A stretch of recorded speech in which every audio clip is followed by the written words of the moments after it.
नमस्ते। कभी सोचा है कि कुछ लोगों की स्किन हमेशा इतनी ग्लोइंग और हेल्दी क्यों दिखती है? देखिए, ये कोई जादू नहीं है, बस कुछ नियम है। आज हम उन्हीं सारे सीक्रेट्स को जानेंगे और उन बेसिक रूल्स पर बात करेंगे जो किसी को भी वो चमक पाने में मदद कर सकते हैं। तो सवाल ये है कि ग्लोइंग स्किन पाने के लिए असल में करना क्या पड़ता है। चलिए इस सवाल को थोड़ा तोड़ते हैं और देखते हैं एक सीधा साधा स्टेप बाय स्टेप गाइड जो वाकई में काम करता है। ठीक है, तो ये है हमारा रोड मैप। हम 5 मेन एरियाज को देखेंगे। सबसे पहले रोज की जरूरी चीजें, फिर धूप से कैसे बचना है, हमारी लाइफस्टाइल स्किन के लिए कितनी जरूरी है, स्किन को डैमेज होने से कैसे रोके, और आखिर में एक एडवांस्ड रूटीन। तो चलिए सबसे पहले बात करते हैं उन आदतों की जो रोज की स्किन हेल्थ के लिए मतलब बिल्कुल जरूरी हैं, जिनके बिना काम ही नहीं चलेगा। इसे ऐसे समझिए जैसे ये आपके स्किन केयर रूटीन की नींव है। किसी भी अच्छे रूटीन का बेस बस ये 3 सिंपल स्टेप्स हैं: क्लीन, मॉइस्चराइज और प्रोटेक्ट। यानी साफ करना, नमी देना और सुरक्षित रखना। बस इन 3 चीजों को सही से कर लिया ना, तो स्किन हेल्थ में जमीन आसमान का फर्क आ सकता है, क्योंकि इससे स्किन साफ, हाइड्रेटेड और बाहरी चीजों से बची रहती है। अब जब हम प्रोटेक्शन की बात कर रहे हैं, तो ये ब्रॉड स्पेक्ट्रम क्या चीज है? इसका मतलब है एक ऐसा सनस्क्रीन जो यूवी किरणों जो एजिंग करती हैं और यूवीबी किरणों जो स्किन को जलाती हैं, दोनों से बचाता है। और हाँ, रोजाना प्रोटेक्शन के लिए कम से कम SPF 30 की सलाह दी जाती है। चलिए अब अपने डेली रूटीन को एक लेवल ऊपर ले जाते हैं और बात करते हैं सन प्रोटेक्शन की, जो कि स्किन की रक्षा के लिए सबसे पहली और सबसे जरूरी लाइन ऑफ डिफेंस है। देखिए, सिर्फ एक बार सनस्क्रीन लगा लेना काफी नहीं है।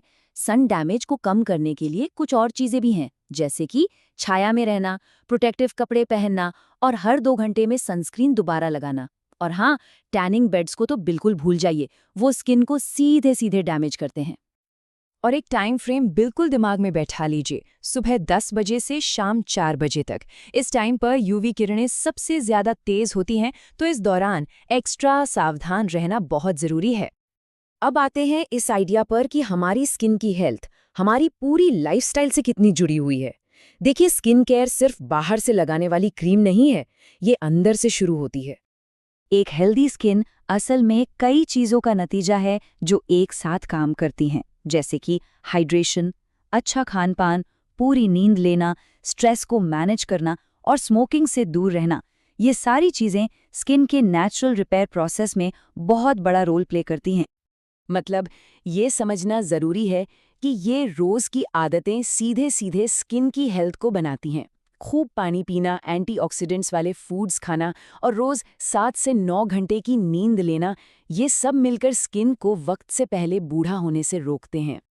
अच्छा, अब तक हमने बात की कि क्या करना है। अब फोकस करते हैं उन आम आदतों पर जो अनजाने में हमारी स्किन को इरिटेट या डैमेज कर सकती हैं। ये जानना भी उतना ही जरूरी है कि क्या नहीं करना है। अपनी टेक्निक में बस छोटे छोटे बदलाव करके स्किन के नेचुरल ऑयल्स को बचाया जा सकता है। जैसे बहुत गर्म पानी से जोर जोर से रगड़ने की जगह गुनगुने पानी से धीरे धीरे चेहरा साफ करें। इससे स्किन के जरूरी तेल बचे रहते हैं। और नहाने का टाइम उसे ज़्यादा से ज़्यादा 5 मिनट तक ही रखें। इससे ज़्यादा देर नहाने से स्किन का मॉइस्चर चला जाता है और वो ड्राई और डल हो सकती है। यहाँ कुछ और जेंटल आदतें हैं जो बेवजह की इरिटेशन और निशानों से बचाती हैं। हार्श साबुन यूज़ न करें, पिंपल्स को फोड़े नहीं और स्किन को रगड़ने के बजाय हमेशा हल्के हाथ से थपथपाकर सुखाएं। तो अब बारी है हमारे पिरामिड के टॉप की। ये उन लोगों के लिए है जो अपने स्किन केयर गेम को और भी आगे ले जाना चाहते हैं और कुछ टारगेटेड ट्रीटमेंट्स को शामिल करने के लिए तैयार हैं। तो क्या आप रेडी हैं लेवल अप करने के लिए? अगर बेसिक केयर से आगे बढ़कर एक ज्यादा डिटेल्ड मल्टी स्टेप रूटीन अपनाना है, तो चलिए देखते हैं। ये है एक पूरा 7 स्टेप प्रोसेस जो बेसिक रूटीन से काफी आगे है। इसमें टोनिंग, एक्सफोलिएशन और सीरम जैसी चीजें शामिल हैं जो स्किन की खास जरूरत हो, जैसे कि पिंपल्स या फाइन लाइंस पर काम करती हैं। प्रोडक्ट्स लगाने का एक गोल्डन रूल हमेशा याद रखें। लेयरिंग हमेशा सबसे पतले प्रोडक्ट से शुरू करके सबसे मोटे तक जानी चाहिए। इससे ये पक्का होता है कि हर प्रोडक्ट स्किन में ठीक से एब्जॉर्ब हो और अपना पूरा काम कर सके। और आखिर में एक बहुत ही जरूरी सलाह, अगर स्किन पर किसी तिल में कोई अजीब बदलाव दिखे या कोई रैश है जो ठीक ही नहीं हो रहा हो, तो प्लीज किसी डर्मेटोलॉजिस्ट से जरूर मिले। प्रोफेशनल सलाह लेना बहुत जरूरी है। तो ये सब जानने के बाद जरा एक पल सोचिए, अपनी हेल्दी स्किन की जर्नी शुरू करने के लिए वो कौन सी एक आदत होगी जिसे सबसे पहले अपनाना चाहेंगे। याद रखिए, एक छोटा सा कदम भी एक बहुत बड़ी और अच्छी शुरुआत हो सकती है।